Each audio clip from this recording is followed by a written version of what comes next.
Assalamualaikum warahmatullahi wabarakatuh. Etika komunikasi. Ya sebenarnya kalau pakai istilah etika komunikasi kan rasanya sangat kampus. Kalau pakai istilah pondok mungkin jadi akhlak muamalah. Nah, sebenarnya akhlak itu ya hubungannya sama orang lain kan, dan itu pasti sifatnya komunikatif. Oke, bismillah. Kita awali etika komunikasi dengan mbahnya filosof Aristoteles. Kenapa komunikasi itu butuh etik?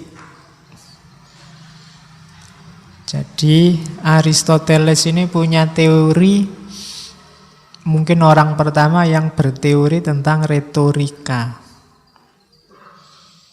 Cara ngomong yang menarik. Cara ngomong yang bisa tepat guna. Sebenarnya ini ilmu langka, jarang orang yang mau mendalami. Mungkin kalian ada yang tertarik, belajarlah retorika. Hari ini banyak orang ingin menang kalau ngomong, ingin menang kalau debat, tapi tidak ngerti retorika. Akhirnya kemenangannya sia-sia. Sudah capek-capek gegeran, debat, menang, tapi musuhnya yang kalah tidak mau ikut pandangannya, tetap dia ngeyel dengan pandangannya sendiri. Kenapa? Karena kebenarannya tidak masuk ke lawan bicara. Kalau versinya Aristoteles itu retorikanya keliru. Ada orang yang tidak pakai debat, ngomong 1-2 kata bisa merasuk. Orang terpengaruh. Sementara sini yang capek-capek debat sudah menang, kono ya tetap ngeyel. Nah, itu mungkin kita kurang retorika.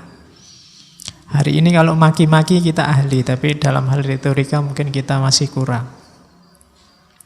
Katanya Aristoteles, ngomong yang tepat, yang persuasif, yang mempengaruhi, menarik perhatiannya orang, sangunya 3.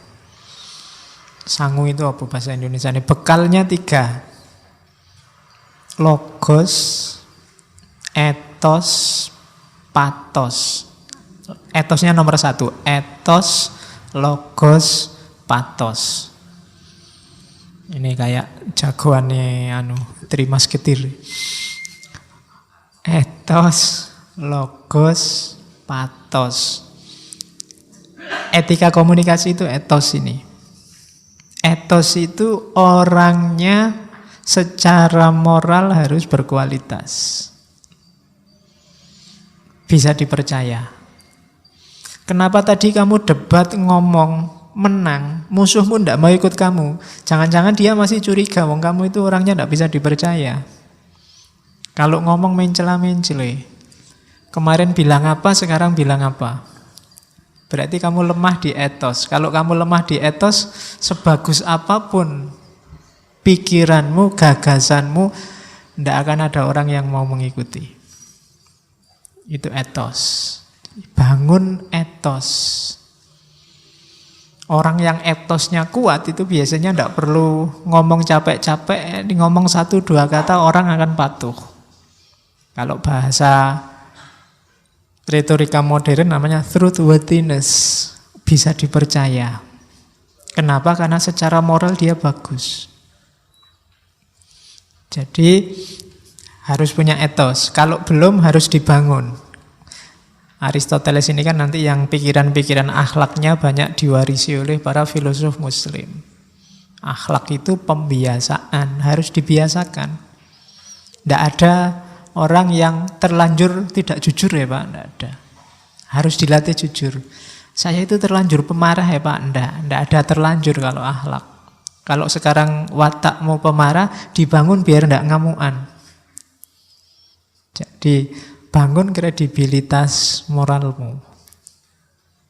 Nah, itu sangunya sebelum nanti komunikasi. Kalau orang sudah tidak percaya kamu dulu, ngomong apapun orang ya tidak percaya.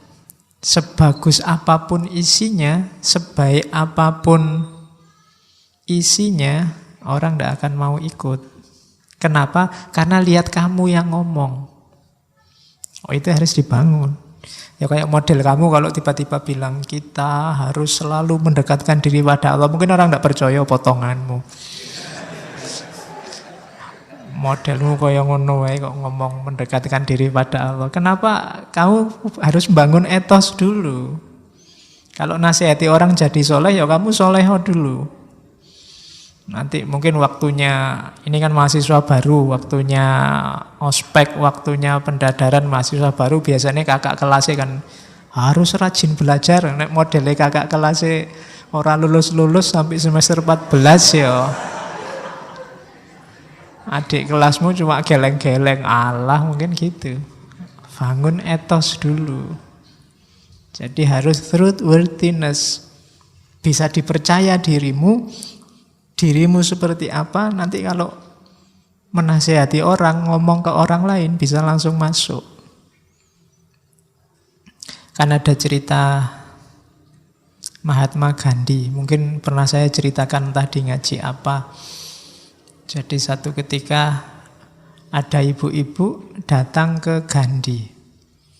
Ibu-ibu ini sumpek sama anaknya. Dia punya anak, bawa anaknya. Anaknya ini punya penyakit, tidak boleh makan garam. Dinasehati bolak-balik sama ibunya, tidak bisa. Pokoknya dia selalu pinginnya makan garam. Akhirnya dibawa ke Gandhi. Sama Gandhi, wah saya tidak bisa kalau nasihati sekarang, ibu pulang dulu nanti kembali kira-kira 2 minggu lagi. Baru saya bisa nasihati. Akhirnya ditunggu 2 minggu, 2 minggu kemudian balik lagi ke Gandhi. Ini sudah 2 minggu Pak Gandhi, tolong anak saya dinasehati. Nasihatnya simple.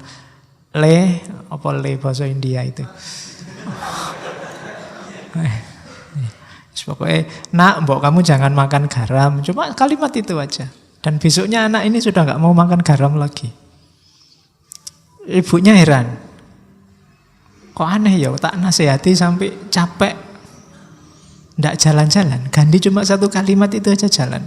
Ditanyain lagi ke Gandhi, Pak Gandhi kok bisa ya sampean ampuh tenan nek nasihati? Katanya Gandhi, enggak. 2 minggu yang lalu waktu ibu datang pertama kali ke sini, saya masih makan garam. Saya yang makan garam, tidak mungkin bisa nasihati anak ini untuk tidak makan garam. Maka waktu 2 minggu ini saya manfaatkan untuk pantang makan garam juga. Setelah 2 minggu mulai mungkin kalau bahasa Aristoteles tadi, truthworthiness, dia jadi sosok yang bisa dipercaya kalau ngomong melarang makan garam. Sehingga ampuh.